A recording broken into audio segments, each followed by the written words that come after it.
Hello दोस्तों, स्वागत करते हैं आपका अपने YouTube channel genius hub academy पर। मैं विकास गुप्ता आप लोगों को इस प्लेटफॉर्म पर क्लास 10 का फिजिक्स पढ़ा रहा था, जिसमें आज हमारा चैप्टर चलेगा। आज एक नया चैप्टर हम लोग स्टार्ट करने वाले हैं, जिस चैप्टर का नाम है इलेक्ट्रिक करंट, जिसे कहते हैं विद्युत धारा।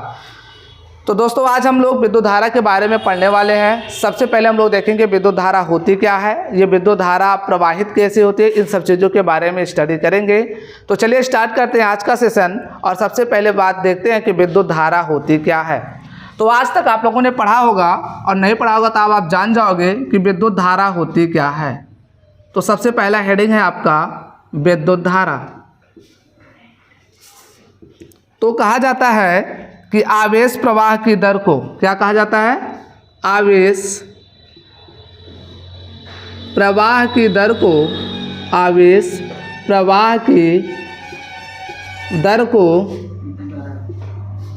विद्युत धारा कहते हैं। आवेश प्रवाह की दर को विद्युत धारा कहते हैं। आवेश प्रवाह की दर को विद्युत धारा कहते हैं।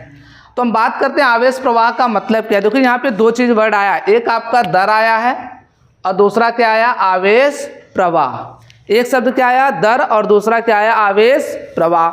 तो सबसे पहले मैं दर का मतलब अगर आपको बताऊं तो दर का मतलब बाबू आपका होता है समय से भाग करना। दर का मतलब क्या होता है, समय से भाग करना। किसी भी चीज़ में अगर किसी भी चीज़ के दर की बात की जा रही है, इसका मतलब क्या है कि उस राशि को आप समय से क्या कर दो, भाग कर दो। बात समझ में आई नहीं आई। और बेटा यहाँ पे किसके दर की बात कर रहा है, आवेश प्रवाह की दर। किसकी बात, आवेश प्रवाह की बात कर रहा है। मतलब ये जो दर कह रहा है ना, वो किसके दर की बात की है इसने, आवेश प्रवाह की दर को। तो ये जो दर का मतलब होता है समय से भाग करना, वो किसको समय से भाग करेंगे, आवेश प्रवाह को। बात समझ में ही नहीं है। हमने कहा आवेश प्रवाह की दर को विद्युत धारा कहते हैं, और दर का मतलब क्या था, समय से भाग करना। तो किसको भाग कर रहे हो आप लोग, समय से, आवेश प्रवाह के। तो यहाँ से अगर ये बात कहा जाए, लिखा जाए अगर आवेश प्रवाह, क्या लिखा जाए, आवेश प्रवाह, और मैं इसको भाग कर दूं समय से। किससे भाग कर दूं, समय से। तो ये पूरा क्या बन जाएगा, आवेश प्रवाह की दर। क्या बन जाएगा ये, आवेश प्रवाह की।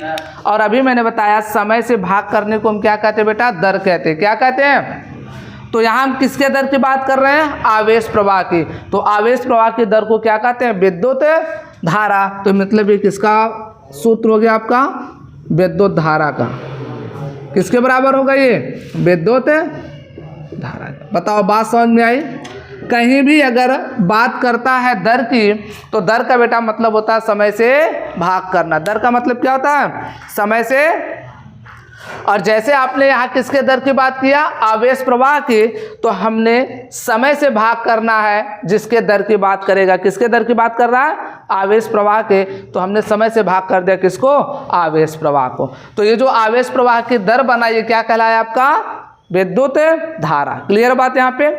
अब बात करते हैं विद्युत धारा को हम लोग प्रदर्शित करते हैं आई से। किससे, विद्युत धारा को हम लोग प्रदर्शित करते हैं आई से। आवेश प्रवाह जो होता है उसको प्रदर्शित करते हैं हम लोग क्यू से, और समय को प्रदर्शित करते हैं टी से। तो यहाँ से बेटा आपका फार्मूला बन जाता है आई बराबर क्यू अपान टी। क्लियर बात यहाँ पे, आई बराबर क्यू अपान टी, जिसमें से ये आवेश है आपका, क्या ये आवेश है, और ये क्या है आपका समय। समझ में आई बात। आवेश का मात्रक होता है बाबू आपका कूलाम, समय का मात्रक क्या होता है, सेकंड। लेकिन ध्यान रहे, जब बटे लगा होता है तो उसके लिए हम लोग क्या लगाते हैं, प्रति। क्या लगाते हैं, तो इसका मात्रक कूलाम, बटे का अर्थ होता है प्रति, समय का मात्रक सेकंड। तो इसका मात्रक क्या हो गया, कूलाम प्रति, क्या मात्रक होगा इसका, कूलाम प्रति सेकंड। क्लियर है बात यहाँ पे। चलिए आपको एक बात बताते हैं। जैसे हमने दर का मतलब समझ लिया कि दर का मतलब होता है किसी भी चीज़ को समय से भाग करना। जैसे मैंने बोला कार्य करने की दर को शक्ति कहते हैं। क्या हमने अगला बोला, कार्य करने की दर को शक्ति कहते हैं। तो फिर यहाँ पे एक चीज़ आई क्या बाबू, दर। क्या आया, दर। और दर का मतलब क्या होता है, समय से। तो ये हमने समय से भाग कर दिया। भाई किसको समय से भाग करेंगे? जिसके दर की बात कर रहा है। किसके दर की बात कर रहा है? कार्य के। तो कार्य बटा समय, ये क्या कहलाने लग जाएगा आपका? शक्ति। क्या होगा ये? शक्ति। बात समझ में आई नहीं आई? तो आई होप आपको दर का मतलब समझ में आया होगा। दर का मतलब होता है किसी भी राशि को समय से भाग करना, और जिस राशि के दर की बात करेगा उस राशि को समय से क्या कर देंगे हम लोग? भाग कर देंगे। समझ में बात आई? कोई दिक्कत वाली बात? अब बेटा यहाँ पर देखिए जाए, विद्युत धारा को अगर अच्छे समझनी है तो आपको आवेश प्रवाह के बारे में जानकारी होना चाहिए। तो आवेश, क्योंकि विद्युत धारा है क्या? आवेश प्रवाह की दर को विद्युत धारा कहते हैं। तो अगर आपको विद्युत धारा समझनी है तो आपको क्या समझना पड़ेगा? आवेश प्रवाह। और आवेश प्रवाह पढ़ने से पहले आपको क्या जानना होगा? आवेश के बारे में। पहले हम स्टडी करेंगे किसके बारे में? आवेश के बारे में, और देखेंगे कि आवेश होता क्या है। क्लियर बात है यहाँ पे? तो पहले आप लोग इतना नोट करिए, फिर इसके बाद हम लोग स्क्रीनशॉट ले लीजिए, फिर हम इसे मिटाते हैं और फिर से इसे हम जो आगे पढ़ाएंगे आपको आवेश। चलिए आप लोग स्क्रीनशॉट ले लीजिए। चलिए हम देखते हैं, अब हम लोग देखेंगे कि आवेश क्या होता है आपका। बात करेंगे हम लोग आवेश होता क्या है, इसके बारे में हम लोग बात करते हैं। तो देखिए हेडिंग आप लोग को डालते हैं आवेश। हेडिंग है आपका आवेश। इंग्लिश में इसे कहते हैं चार्ज। तो आवेश होता क्या है? आवेश किसी भी पदार्थ का मूलभूत गुण होता है। क्या होता है? आवेश प्रवाह को क्या कहते हैं? आवेश क्या होता है? किसी भी पदार्थ का मूलभूत गुण होता है जिसकी सहायता से हम लोग विद्युत तथा चुंबकीय प्रभाव को देखते हैं। आवेश क्या होता है? आवेश किसी भी पदार्थ का मूलभूत गुण होता है जिसके कारण हम चुंबकीय तथा विद्युत प्रभाव देखते हैं। जैसे आप लोगों ने फैन देखा होगा, फैन आपके घरों में चलता होगा। फैन जो आपका वो चलता है वो किस पर चलता है? वो आपका चलता है चुंबकीय प्रभाव पर ही। अगर वो आवेश अपना चुंबकीय प्रभाव नहीं दिखाता तो शायद आपका फैन चलता भी नहीं। तो वहाँ पे चुंबकीय प्रभाव के ऊपर फैन काम करता है। आपके घरों में मोटर्स लगे होंगे, उसके अंदर भी चुंबकीय प्रभाव देखे जाते हैं। क्लियर बात यहाँ पे? तो ऐसे हमारा जो आवेश होता है वो आवेश क्या होता है भाई? किसी भी पदार्थ का क्या होता है? मूलभूत गुण होता है जिसके द्वारा हम कौन कौन से प्रभाव देखते हैं? चुंबकीय और वैद्युत प्रभाव देखे जाते हैं। ठीक है, तो क्या लिखेंगे? आवेश। आवेश पदार्थ का, आवेश पदार्थ का मूलभूत, मूलभूत मतलब सबसे छोटा, मूलभूत गुण होता है जिसके द्वारा चुंबकीय तथा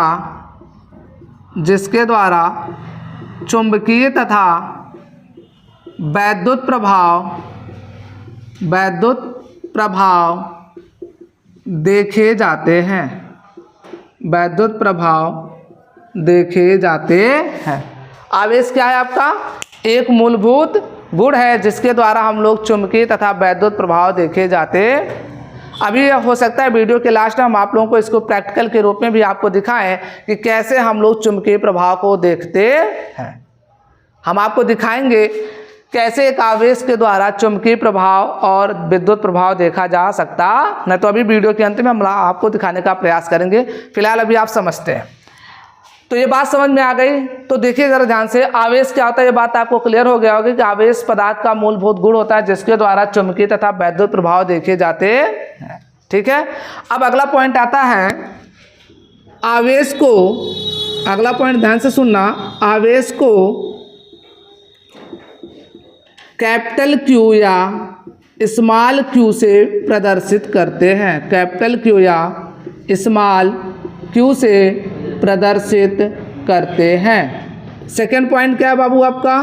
आवेश का मात्रक, आवेश का मात्रक कूलाम होता है। आवेश का मात्रक कूलाम, कूलाम को ऐसे सी लिखते हैं, कूलाम होता है।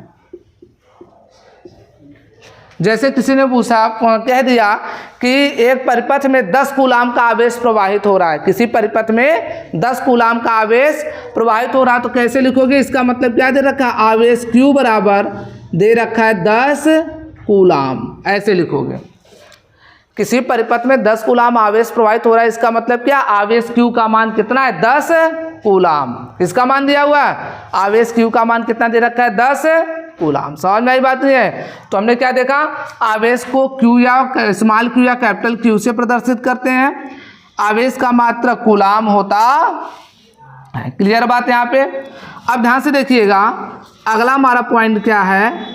आवेश 2 प्रकार के होते हैं। आवेश 2 प्रकार के होते हैं। आवेश 2 प्रकार के होते हैं। आपका जो बेटा आवेश होता है वो कितने प्रकार का होता है? 2 प्रकार का होता है। पहला आपका होता है धनावेश। क्या होता है पहला आपका? धनावेश, जिसे इंग्लिश में कहते हैं पॉजिटिव चार्ज। क्या कहते हैं? Positive charge. और बेटा आपका दूसरा होता है क्या? ऋणावेश। दूसरा क्या होता है? ऋणावेश, जैसे हम लोग इंग्लिश में कहते हैं निगेटिव चार्ज। क्या कहते हैं? Negative charge.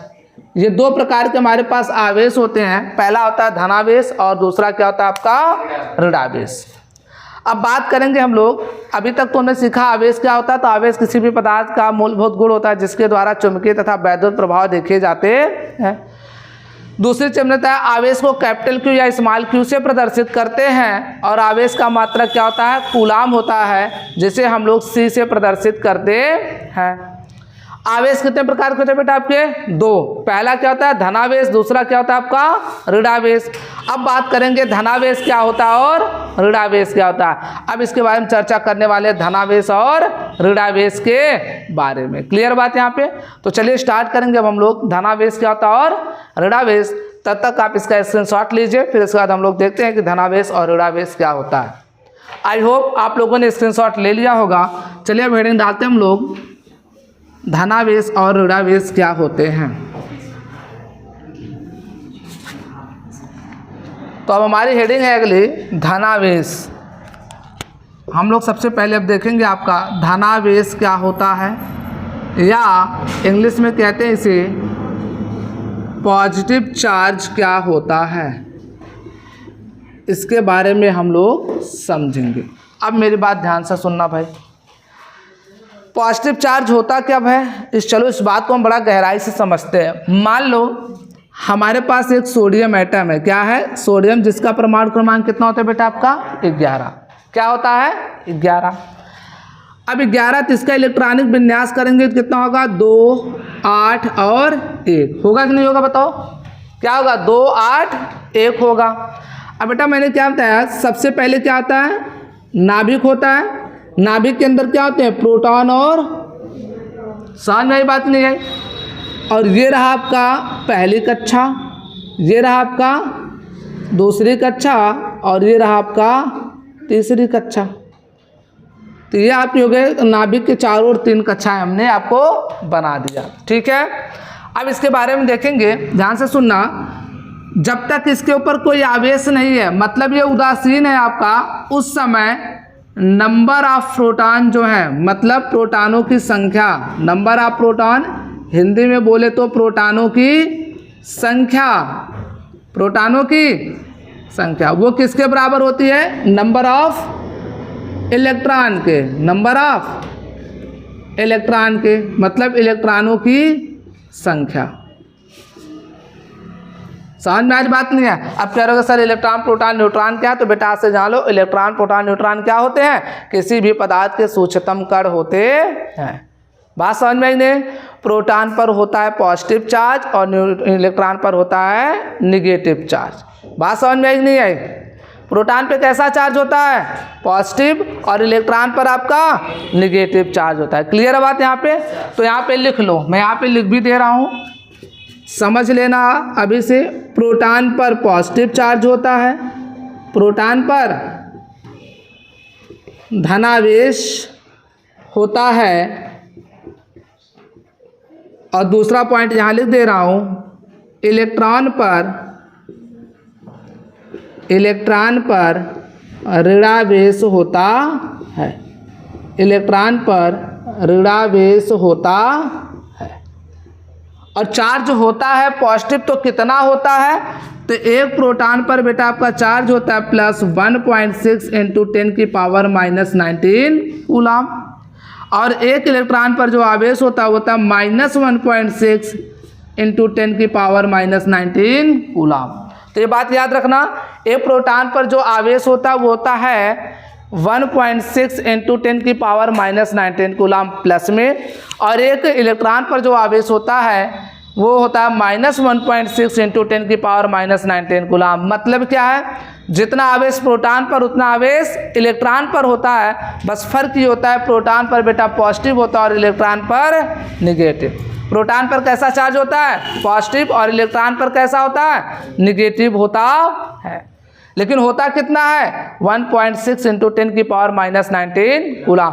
ये आपको वैल्यूज याद होनी चाहिए, तभी आप आगे चलकर न्यूमेरिकल कर सकते हो, अदरवाइज नहीं कर पाओगे। तो बेटा ये कंफर्म है, किसी आप याद करके चलो। प्रोटॉन, पी से प्रोटॉन, पी से पॉजिटिव। कैसे याद रखोगे? पी से प्रोटॉन और पी से पॉजिटिव, मतलब प्रोटॉन पर कैसा आवेश? पॉजिटिव चार्ज, और इलेक्ट्रॉन पर कैसा आवेश? Negative charge. होता कितना? 1.6 इंटू 10⁻⁻19 कूलम, और एक इलेक्ट्रॉन पर होता है उतना ही चार्ज होता है, उतना ही आवेश होता है, परंतु इसमें क्या होता है? निगेटिव होता है। बताओ बात समझ में आई? अब बेटा करते क्या है, अब ध्यान से सुनना। जब इसके बारे में हम बात करें, जब ये उदासीन था आपका सोडियम एटम जिसका परमाणु क्रमांक 11, जब ये उदासीन था तो प्रोटॉनों की संख्या इलेक्ट्रॉनों की संख्या की क्या थी? बराबर। अगर मैं इसके अंतिम कक्षा की बात करूं, ध्यान से समझना, यहाँ पे कितने? पहले कक्षा में 2 इलेक्ट्रॉन, दूसरे में कितने? 8, 1 2 3 4 5 6 7 और 8। लास्ट वाले में केवल कितने हैं? 1 है। ठीक है, लास्ट में कितने इलेक्ट्रॉन है? 1। अब आप सोचिए, आप मेरी बात सुनिए, अष्टक पूरा करने के लिए किसी भी पदार्थ के, किसी भी तत्व को अपना अष्टक पूरा करने के लिए उसके अंतिम सेल में कितने इलेक्ट्रॉन होने चाहिए? या तो 2 हो, या तो 8 हो, या 18 हो, या 32। ये इलेक्ट्रॉन होने चाहिए अंतिम सेल में। अगर जैसे आप लोग पढ़ लिख कर क्या करना चाहते हो? अपने आप को स्टेबल करना चाहते हो कि नहीं? ऐसे हर एक तत्व अपने आप को अस्थायी करना चाहता, और ये बताया गया अगर हर एक एटम को या एक तत्व को अस्थायी होना है तो उसके अंतिम कोष में इलेक्ट्रॉन कितना होना चाहिए? 2, 8, 18 या 32। परंतु हम सोडियम एटम में देख रहे हैं तो इसके लास्ट सेल में कितने इलेक्ट्रॉन है? 1 इलेक्ट्रॉन। लेकिन हमें इसको अस्थायी बनाने के लिए चाहिए कितना? या तो 2 हो, या तो 8 हो, या 18 हो, या 32 हो। तो 2 तो इसका हो चुका है, इसे जरूरत कितने की? अब 7 की जरूरत है, तभी तो 8 बनाएगा। अंतिम सेल में कितना होना चाहिए? 8 होना चाहिए। तो अभी है इसके पास कितना? 1 है, चाहिए कितना?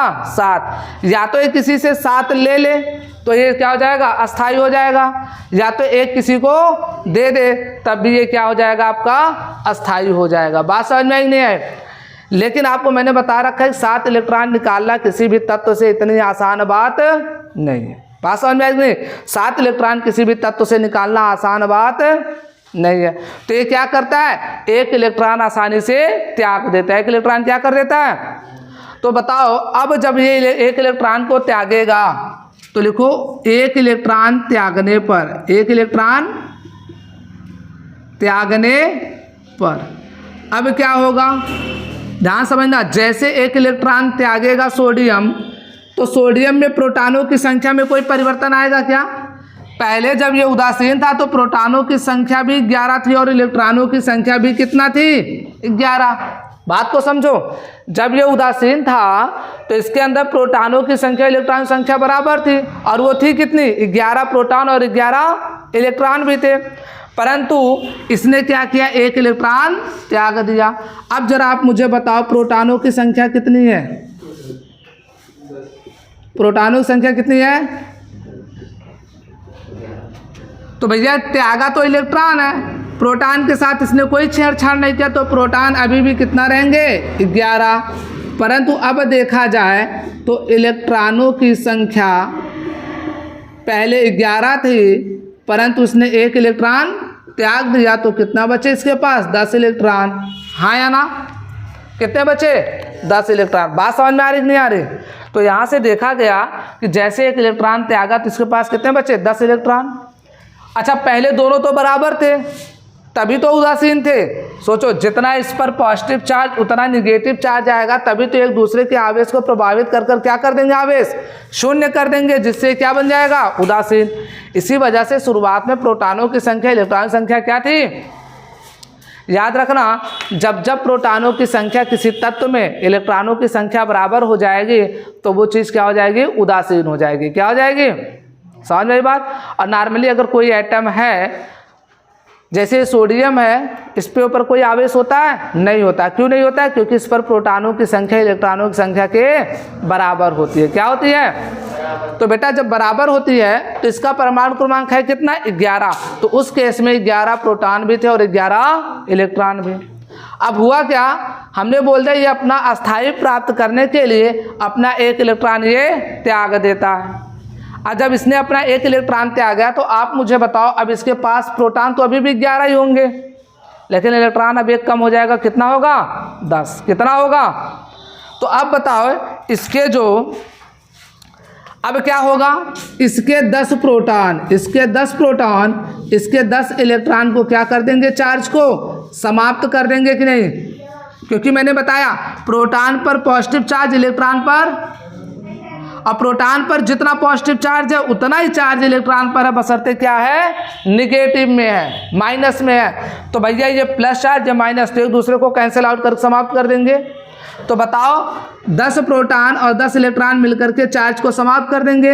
एक्स्ट्रा किसका आ रहा है, तो एक प्रोटॉन का चार्ज एक्स्ट्रा आ रहा है कि नहीं आ रहा है, आ रहा है कि नहीं आ रहा है। तो बेटा अगर एक प्रोटॉन का चार्ज एक्स्ट्रा आ रहा है और प्रोटॉन पर चार्ज कैसा होता है, पॉजिटिव, इसी वजह से जब एक इलेक्ट्रॉन सोडियम त्यागता है तो इसके ऊपर क्या आ जाता है बेटा, आपका Na+ और प्लस एक इलेक्ट्रॉन आप लोग लिखते हो। क्या लिखते हो, Na++ 1 इलेक्ट्रॉन। क्यों लिखते हो Na+? क्योंकि एक इलेक्ट्रॉन इसके त्यागने पर एक प्रोटॉन की संख्या ज़्यादा हो गई। क्या हो गई, एक प्रोटॉन की संख्या ज़्यादा। तो इस तरीके से सोडियम एटम क्या हो गया, धनावेशित हो गया। क्या हो गया, तो कोई धनावेशित कब होता है, जब इलेक्ट्रॉन को त्याग देता है। जब इलेक्ट्रॉन को त्यागता है तो वो चीज़ क्या हो जाता है बेटा, धनावेशित। बात समझ में आई, कोई दिक्कत वाली बात। इसी वजह से जब सोडियम एक एटम त्यागता है तो उसके ऊपर कैसा चार्ज आता है, पॉजिटिव, और एक इलेक्ट्रॉन क्या निकल जाता है, बाहर। अच्छा, इससे होगा क्या, क्या बात है, ये मान लो धनावेशित हो गया। पहली बात क्या है, अब ध्यान से सुनना, इलेक्ट्रॉन त्यागने पर क्या हुआ, इलेक्ट्रॉन त्यागने पर इलेक्ट्रॉन में कमी आई। क्या, इलेक्ट्रॉन में कमी। दूसरी बात हमने क्या सीखा, इलेक्ट्रॉन त्यागने पर पदार्थ या वस्तु धनावेशित। यही तो हो रहा है ना, वस्तु या पदार्थ क्या हो जाएगा आपका, धनावेशित।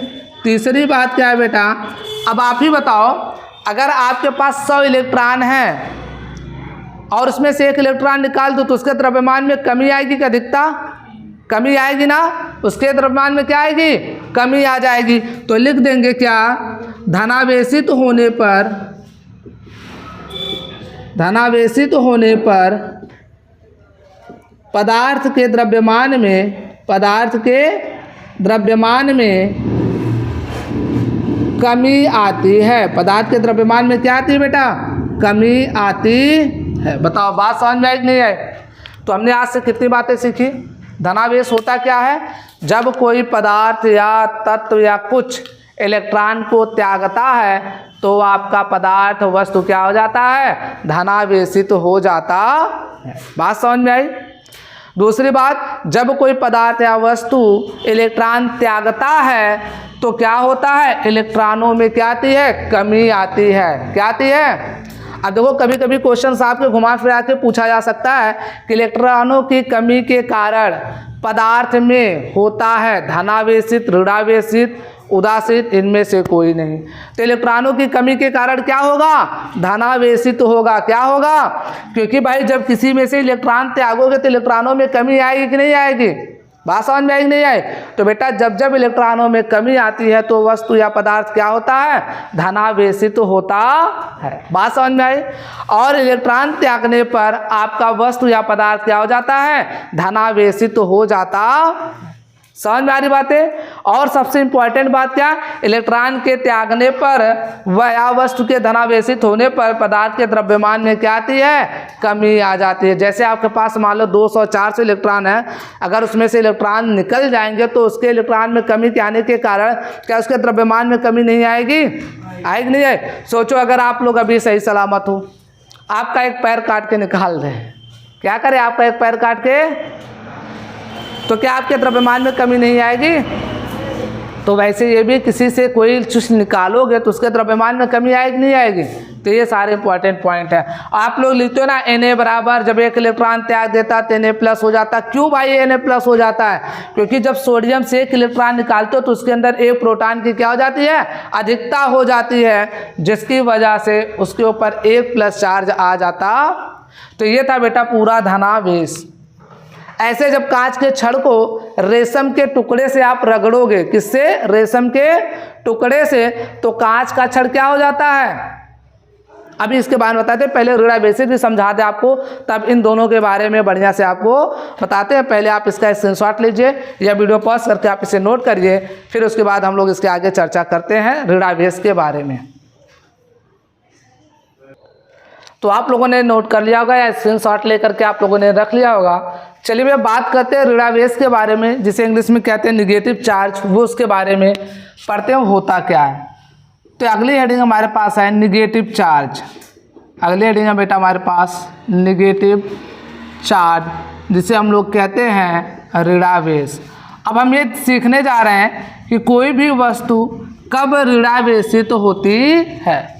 अभी इसके पहले हम लोगों ने क्या सीखा कि कोई भी वस्तु धनावेशित कब होती है। धनावेशित कब होती है, जब कोई वस्तु इलेक्ट्रॉन त्याग दे या वस्तु के अंदर इलेक्ट्रॉनों की क्या आ जाए, कमी आ जाए, तो आपका वस्तु या पदार्थ क्या हो जाता था, धनावेशित।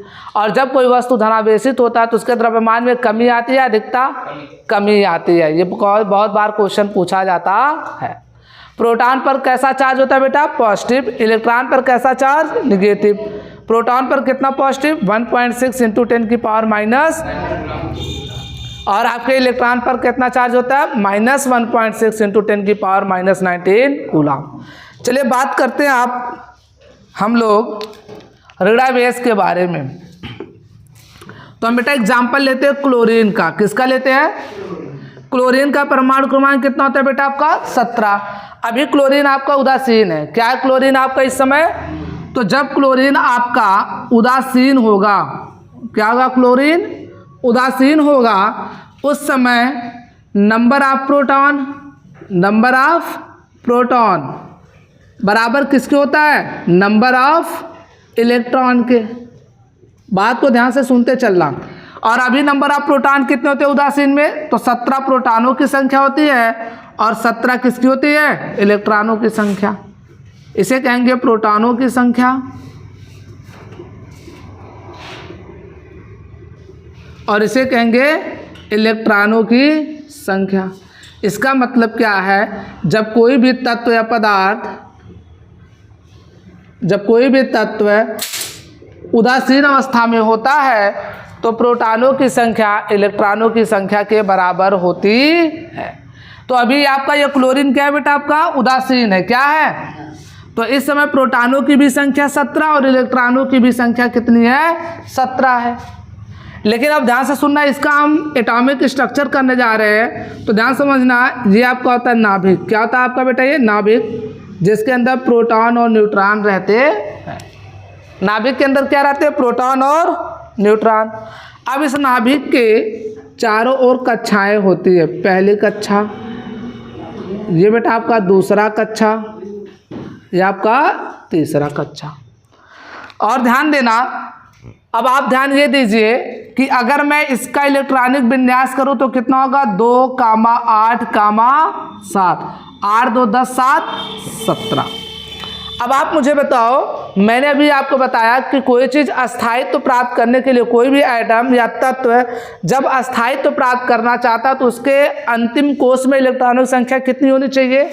या तो बेटा 2 हो, 8 हो, 18 हो या 32 है। इसके लास्ट सेल में कितने इलेक्ट्रॉन? 7। कितने इलेक्ट्रॉन हैं? 7 हैं।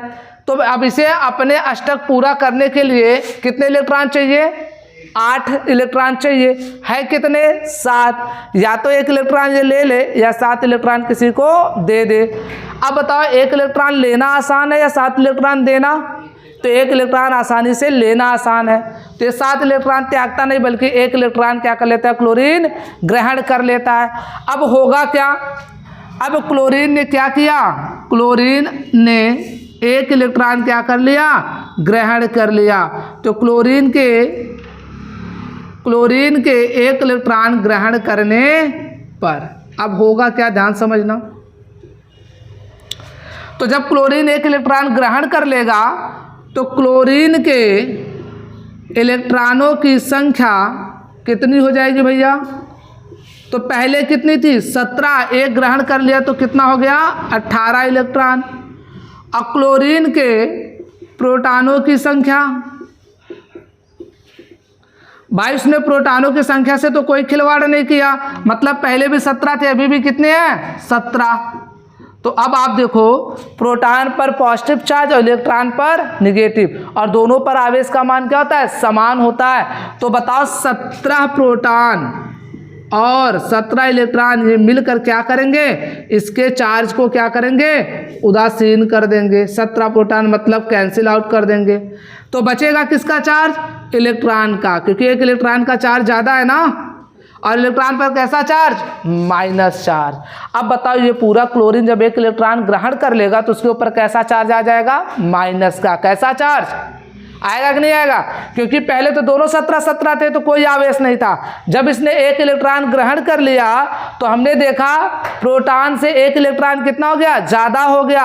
और 1 इलेक्ट्रॉन ज़्यादा होने का मतलब क्या? उसके ऊपर कैसा आवेश आ गया? ऋणावेश आ गया, क्योंकि इलेक्ट्रॉन पर कैसा आवेश होता है बेटा? आपका ऋणावेश होता है। तो अगर जब क्लोरीन 1 इलेक्ट्रॉन ग्रहण करेगा तो वो बना क्या लेगा? Cl-। क्या बना लेगा? Cl। क्यों भैया? क्योंकि इसके पहले पास 17 थे, इसने 1 इलेक्ट्रॉन ग्रहण कर लिया, तो जैसे इसने 1 इलेक्ट्रॉन ग्रहण किया, प्रोटॉन से प्रोटॉनों की संख्या से इलेक्ट्रॉनों की संख्या 1 ज़्यादा हो गई, और 1 ज़्यादा होने की वजह से इसके ऊपर 1 माइनस चार्ज आ गया। बात समझ में आई नहीं आई? अब बताओ ये क्लोरीन कैसा हो गया? आपका निगेटिव चार्ज हो गया। अब यहाँ से देखा जाए तो ये निगेटिव या क्लोरीन ऋणावेशित जो हुआ है, ये ऋणावेशित होने के लिए कंडीशन क्या भैया? कोई चीज़ ऋणावेशित कब होगी? तो यहाँ से हम बता सकते हैं भाई ऋणावेशित कब हुआ? जब इलेक्ट्रॉन ग्रहण किया। तो इसका मतलब इलेक्ट्रॉन के ग्रहण करने पर, इलेक्ट्रॉन के ग्रहण करने पर क्या होता है? कोई वस्तु ऋणावेशित होती। अच्छा, जब 1 इलेक्ट्रॉन ग्रहण किया तो इसके अंदर इलेक्ट्रॉनों की अधिकता हुई कि नहीं हुई? तो बच्चा लिखोगे इलेक्ट्रॉनों के अधिकता होने पर, इलेक्ट्रॉनों के अधिकता होने पर। और जब बताओ कोई चीज़, मान लो आपके पास 100 इलेक्ट्रॉन थे, 5 इलेक्ट्रॉन और बढ़ गए तो द्रव्यमान में बढ़ोतरी होगी या कमी? बढ़ोतरी होगी ना। इसका मतलब जब कोई इलेक्ट्रॉन ग्रहण करता है तो द्रव्यमान में भी क्या आती है? अधिकता होती है। द्रव्यमान में क्या होती है बेटा? आपका अधिकता होती है। बात समझ में नहीं आई? तो जब जब कोई वस्तु ऋणावेशित होगी तो उसके लिए कंडीशन यही है कि वो वस्तु इलेक्ट्रॉन को ग्रहण किया होना चाहिए, या जब जब कोई वस्तु इलेक्ट्रॉन ग्रहण करेगा तो वस्तु क्या होगी? ऋणावेशित होगी। या जिस वस्तु या पदार्थ के ऊपर इलेक्ट्रॉनों की अधिकता होगी वो वस्तु कैसी होगी? ऋणावेशित। और इलेक्ट्रॉनों की अधिकता होने के कारण उसके द्रव्यमान में भी क्या आएगी? अधिकता आएगी। बताओ बात समझ में आई? तो ऋणावेशित कब होता है? देखो ध्यान से, मैं पूरी कहानी बता रहा हूँ। कोई पदार्थ धनावेशित कब होता है? जब इलेक्ट्रॉन त्याग देता है तो वो क्या हो जाता है? धनावेशित।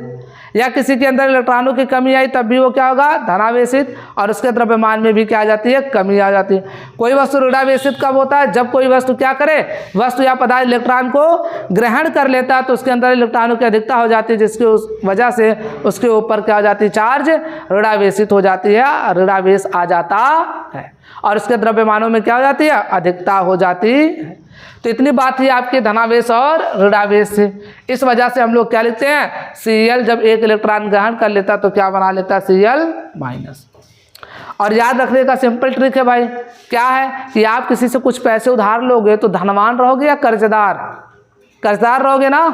आप किसी से पैसे लोगे तो आपके अंदर क्या है, कर्जदारी जाएगी, और कर्जदारी का मतलब आप माइनस में चल रहे हो कि नहीं। तो इसका मतलब जब कोई चीज़ ग्रहण करता है तो हम माइनस में आ जाते हैं, इसका मतलब हमारे ऊपर आवेश कैसा हो जाता है, माइनस। ऐसे जब कोई वस्तु ग्रहण करेगा इलेक्ट्रॉन तो क्या हो जाएगा, आपका माइनस चार्ज लाएगा, ऋणावेशित हो जाएगा। बताओ कमी आई कि नहीं आई। और ऐसे भी देख लो, जब आपके ऊपर कर्जदार हो जाते हैं तो आपका बोझ बढ़ जाता है कि नहीं बढ़ जाता है भाई। आपका बोझ बढ़ जाने का मतलब क्या है कि आपके द्रव्यमान में अधिकता आ गई।